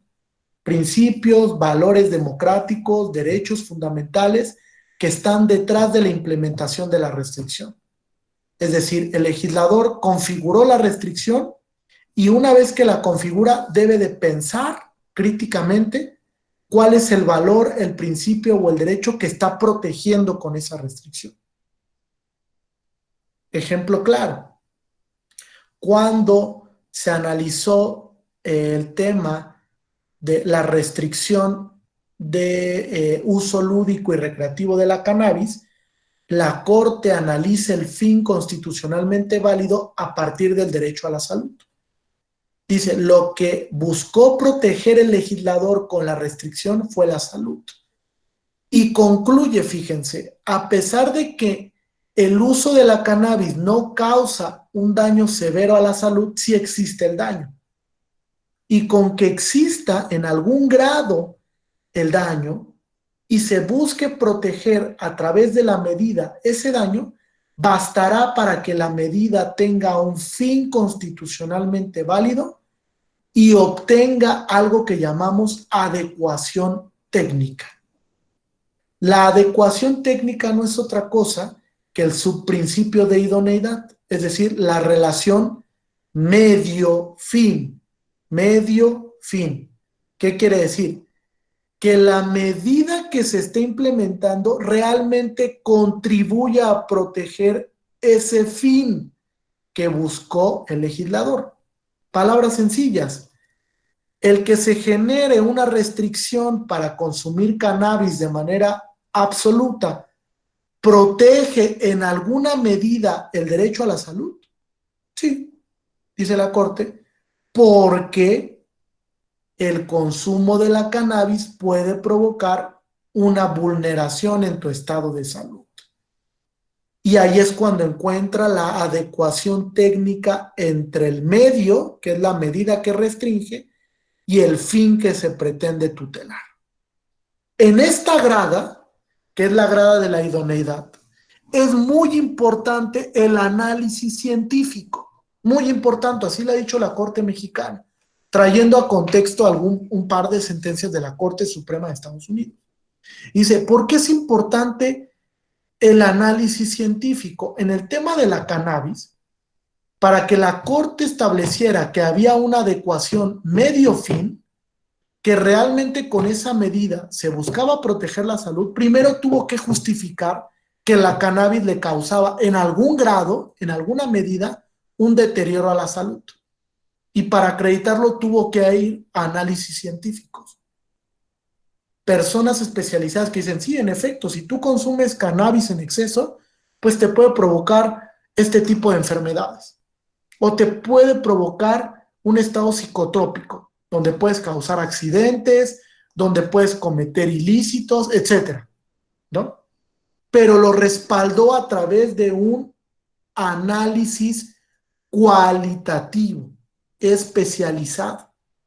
En la grada de la idoneidad es sumamente importante que acudamos siempre a temas científicos o de especialización, ¿vale?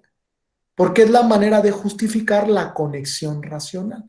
Conexión racional le llama la profesora Laura Clérico, que tiene un texto muy bueno, demasiado bueno, uno de los mejores textos sobre proporcionalidad. Laura Clérico, ¿vale? Entonces, ella le llama conexión racional a lo que la Corte le llamó adecuación medio-fin. Que en algún grado o en alguna medida, ese medio restrictivo que pensó el legislador contribuya al fin. Conexión práctica entre el medio, la medida y el fin que busca proteger. ¿Vale?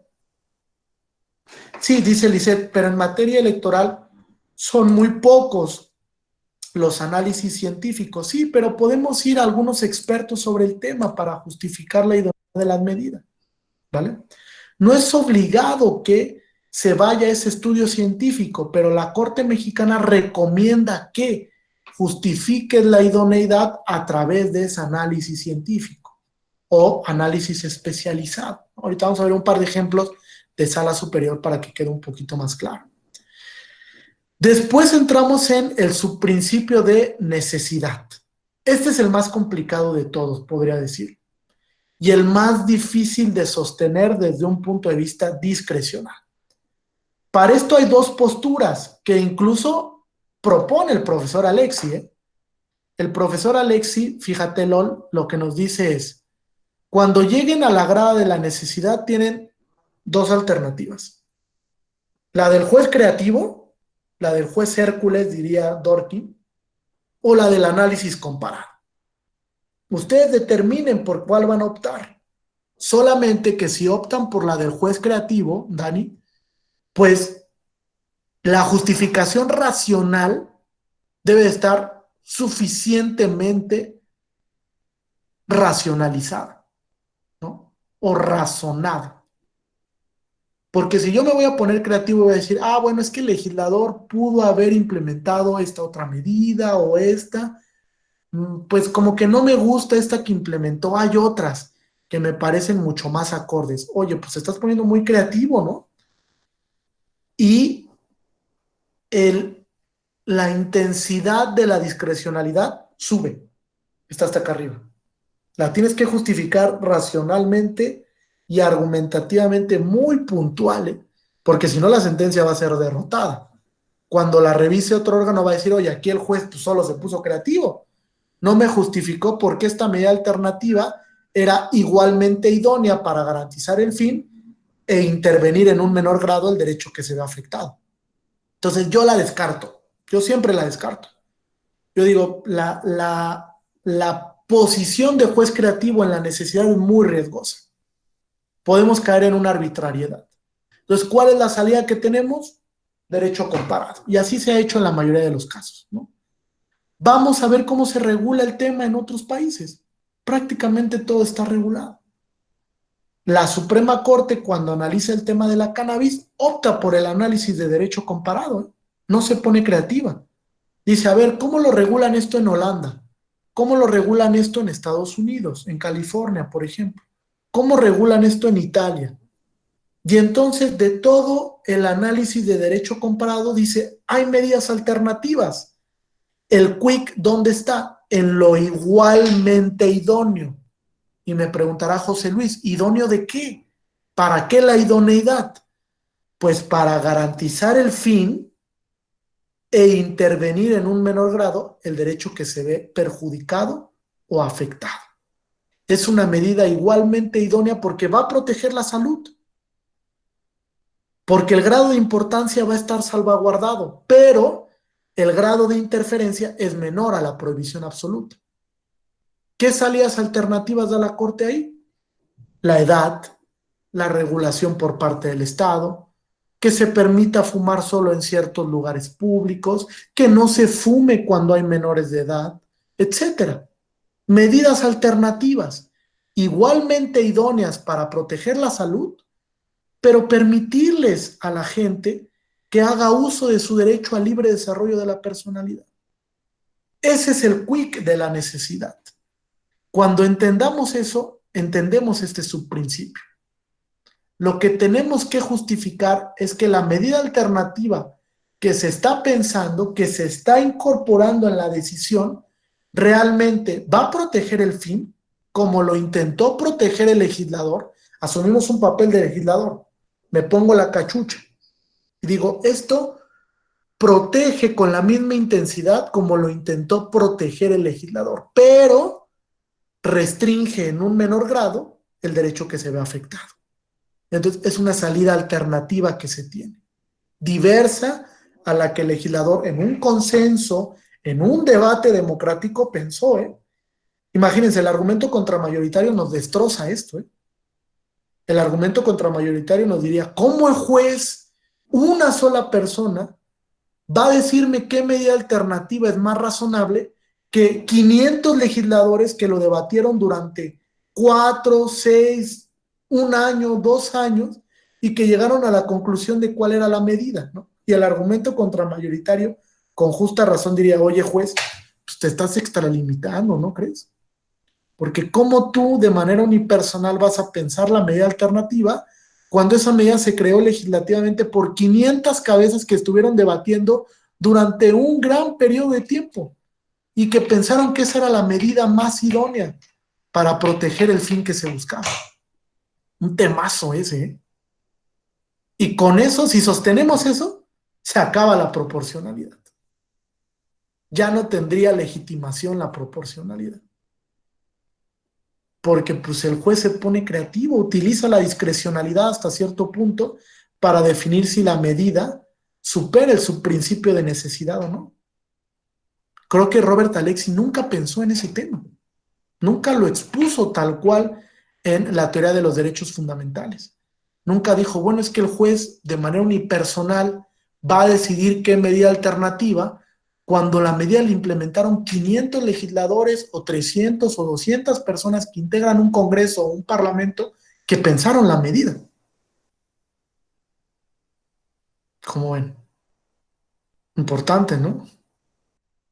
A ver, Daniel.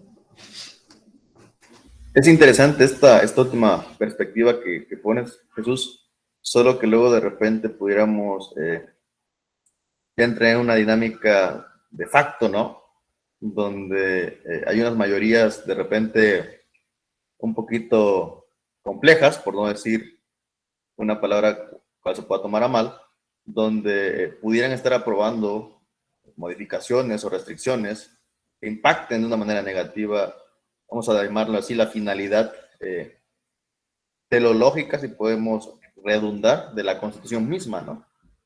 Que estos valores democráticos, ¿no? Que a lo mejor se han ido construyendo en las últimas décadas, que a lo mejor van en ese sentido contrario y a lo mejor no son unas personas omnipotentes, los jueces, ni mucho menos, pero me parece que muchos de ellos, o al menos en México, la Corte y la Sala Superior, llevan como la punta de lanza de muchos criterios que me parecen abonan al Estado democrático de derecho, ¿no?, que tenemos. Sí, correcto. Yo lo que quiero es aquí generar debate. Quiero que se encienda un poquito el debate y que pensemos en esto, porque les decía, yo no vengo a decirles nada más que la proporcionalidad es la panacea, ¿no? Para eso pueden leer el libro de Alexi y ahí van a encontrar la panacea de la proporcionalidad. O sea, yo vengo a cuestionar la legitimación de la proporcionalidad. Y no estoy diciendo que sea un método inadecuadamente utilizado. En algunas ocasiones sirve para la proporcionalidad, porque sí hay un uso arbitrario de las funciones democráticas del poder legislativo, ¿no? Incluso un uso indebido, porque las mayorías son aplastantes. Vamos a restringir el derecho y ni siquiera racionalizan la restricción, ¿no? Pero a veces, en algunas ocasiones, sí hay un debate detrás de una restricción. Y el debate es lo que le da legitimación a la restricción. Entonces, ¿cómo un juez en una grada de la necesidad va a decir, pues esta medida alternativa me gusta más que la que pensó el legislador? Y ya con eso declaro la inconstitucionalidad de la medida. Qué complicado, ¿no? Muy complicado. Omar y Violeta. Me parece que el doctor Luis Felipe Nava Gomar ha tocado mucho estos puntos sobre cuándo el juez constitucional tiene esas credenciales, y esas credenciales vienen dadas precisamente en defensa de la minoría, ¿no? También Víctor Ferreres por ahí dice, una cosa es el proceso deliberativo y otra cosa es el proceso de racionalización de un experto, no solamente en técnica jurídica, sino también en razonamiento, ¿no? Entonces, siempre que sea justificada la protección de la minoría entendida desde esa persona que está pidiendo la justicia constitucional, entonces ahí es donde viene esa legitimación. No porque sea mayoría puede abrumar los derechos de todos. Sí, claro, pero las mayorías también razonan, ¿eh? O sea, lo cierto es que en algunas ocasiones la mayoría sí son arbitrarias, pero también en otras muchas razonan lo que están creando. Ahí es cuando hay un debate mucho más álgido.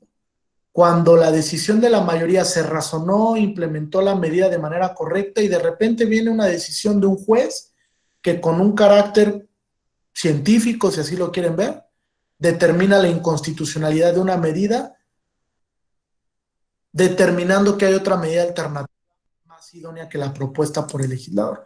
Es ahí donde adquiere un poquito como de sabor el debate, ¿no? Cuando el legislador actúa arbitrariamente, pues es bueno, pues la medida no tenía razón de ser, ¿no? Qué bueno que el juez optó por una medida alternativa, pero cuando la medida alternativa está en duda y el juez de repente dice, no, hay otra, a mí me parece que hay otra, pues igualmente idónea que podemos implementar. ¿Qué legitimación tiene para eso?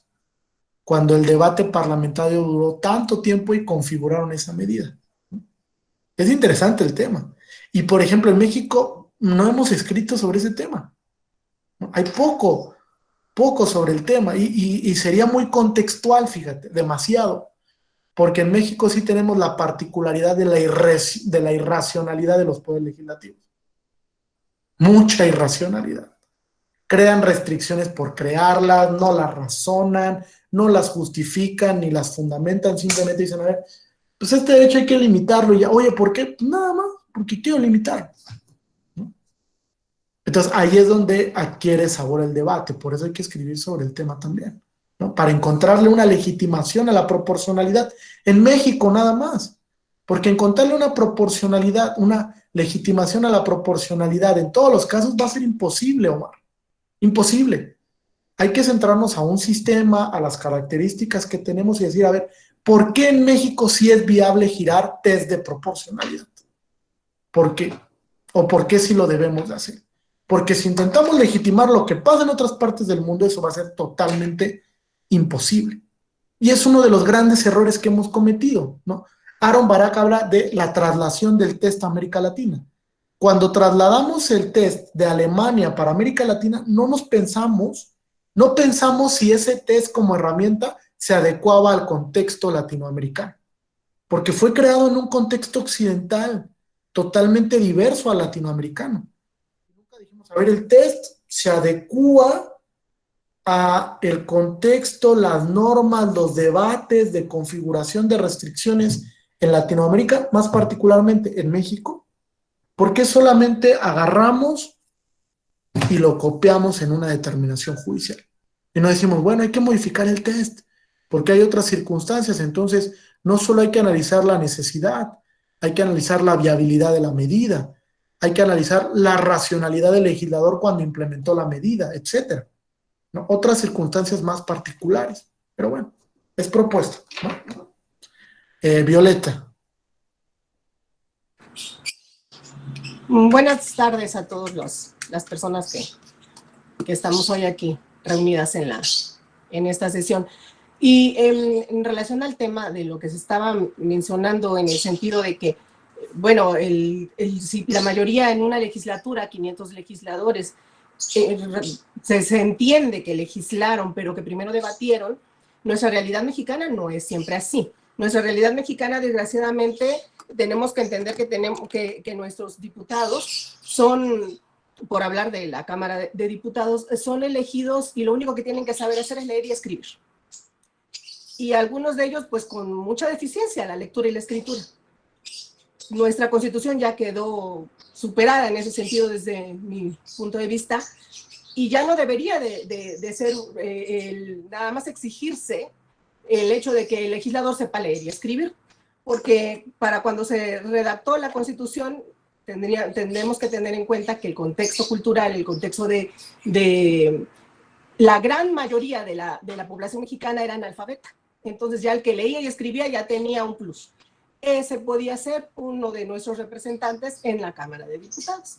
Hoy día no es así. Hoy desgraciadamente vemos que cualquier persona puede llegar allí a hacer leyes porque sabe leer y escribir.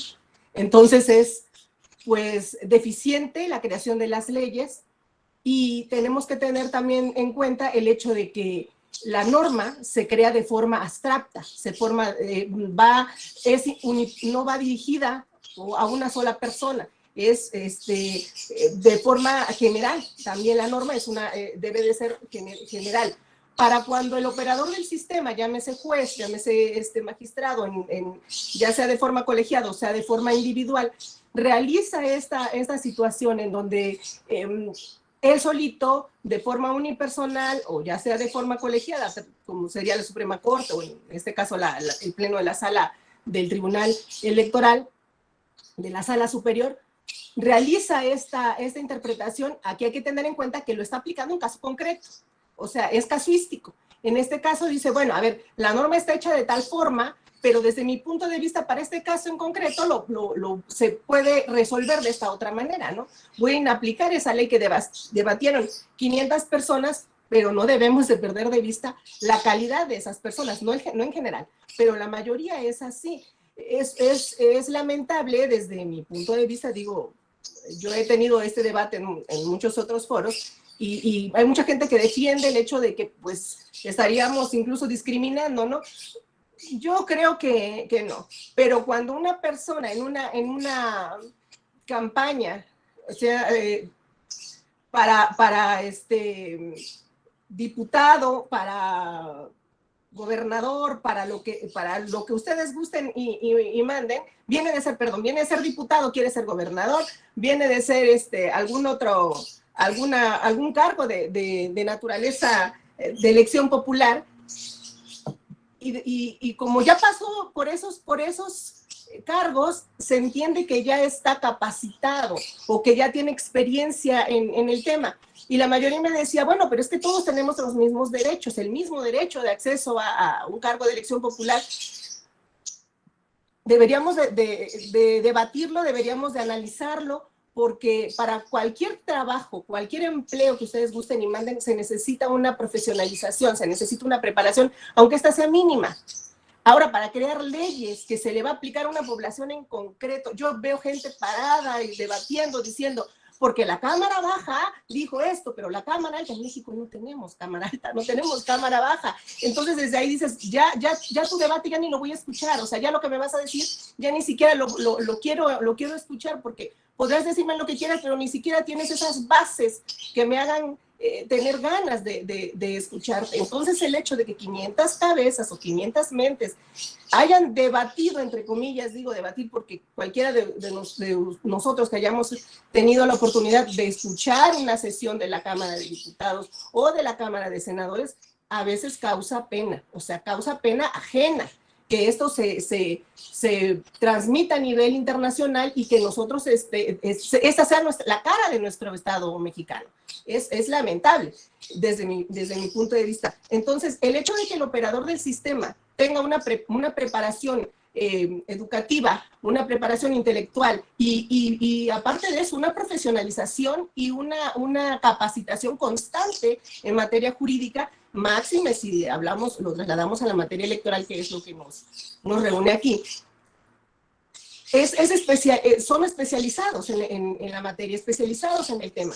Entonces, desde mi punto de vista, si la norma fue hecha de forma general, de forma abstracta, para una totalidad de ciudadanos, pero el operador del sistema, el juez, lo aplicara a un caso concreto, que es lo que viene haciendo nuestra sala superior del Tribunal Electoral, tiene por supuesto que tomar lo que le sirve de esa norma, y si fuese el caso, si no hubiese manera de hacer una interpretación conforme, que subsista la presunción de constitucionalidad de la norma, entonces tendrá que inaplicarla, que sería el último de los casos, vaya, es el último recurso que le quedaría a sala superior, al operador del sistema, que va a hacer un control ya sea de constitucionalidad o de convencionalidad. Pero incluso esto que estoy diciendo ahorita cambia si nada más nos ponemos a analizar el asunto de la famosa revocación de mandato.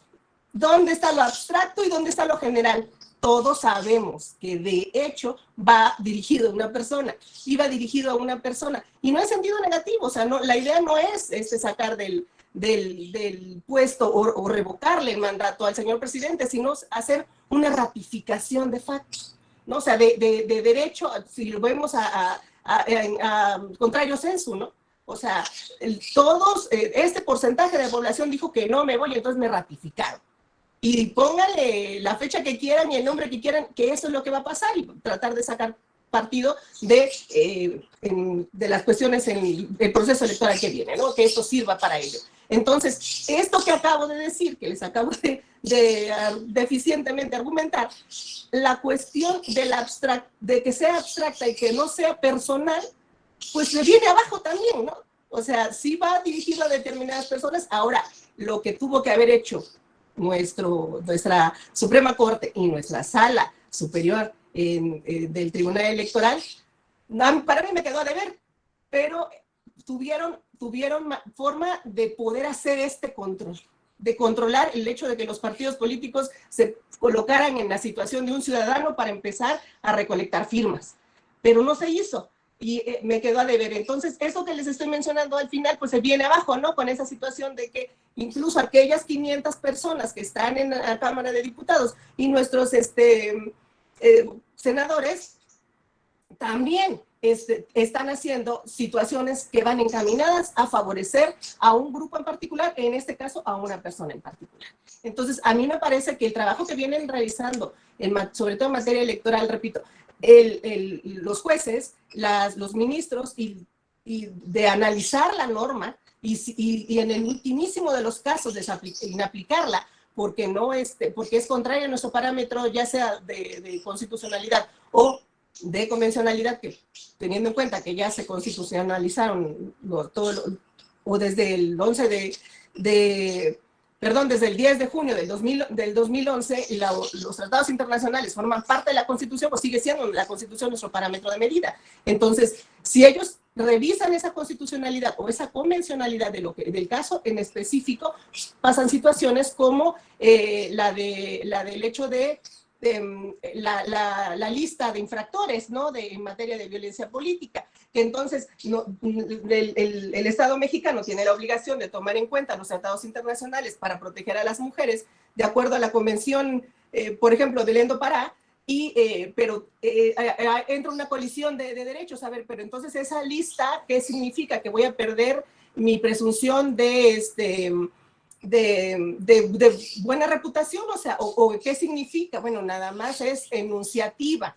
Trató de hacer hizo realmente ese ajuste para efecto de cumplir con lo que le mandata el convenio internacional, y también no violentar el derecho de los que se colocan en la situación de haber cometido violencia política en razón de género, no de primera instancia los deja fuera, ya no pueden participar, ¿no? O sea, será caso por caso. Entonces, yo creo que sí es muy rico, es muy sabroso el tema, pero yo creo que si nos colocamos, como bien dices, en nuestro contexto mexicano, pues nosotros hemos traído varias cosas de muchos países. En algunos casos nos ha servido, en otros los hemos tropicalizado, como mencionaba la autora, pero nos ha servido. Y yo creo que eso está en construcción todavía, ¿no?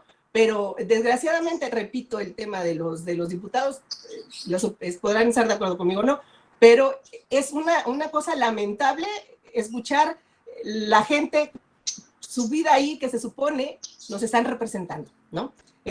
Y sin ni siquiera poder argumentar una situación en concreto de lo que se les está poniendo para debatir, ¿no? Un proyecto de ley. Pero eso sería mi comentario. Gracias, Jesús. Gracias, Violeta. Sí, yo también creo que el debate parlamentario actualmente está en crisis. Cada vez los debates menos cualificados, con perfiles menos idóneos, y creo que eso va en detrimento de la propia democracia, ¿no?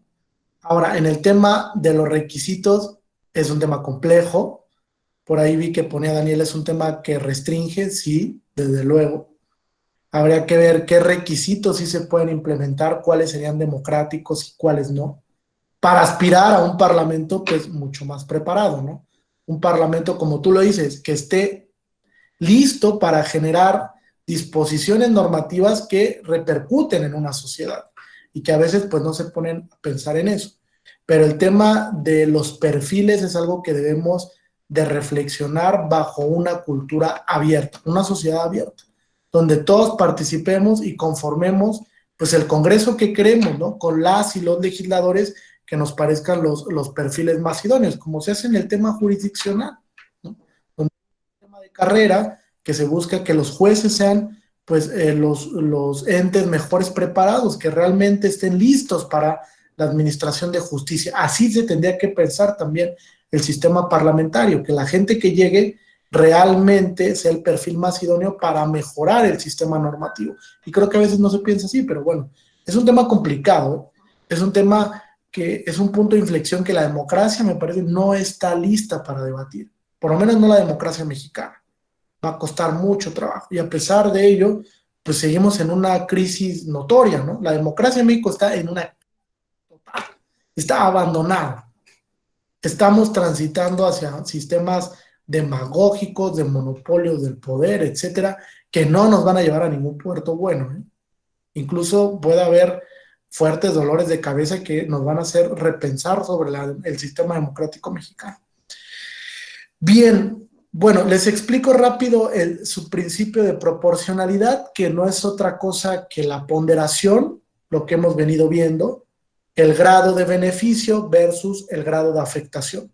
Tratar de que siempre esté lineal el grado de beneficio de la medida con el grado de afectación del derecho que se ve perjudicado por la medida restrictiva.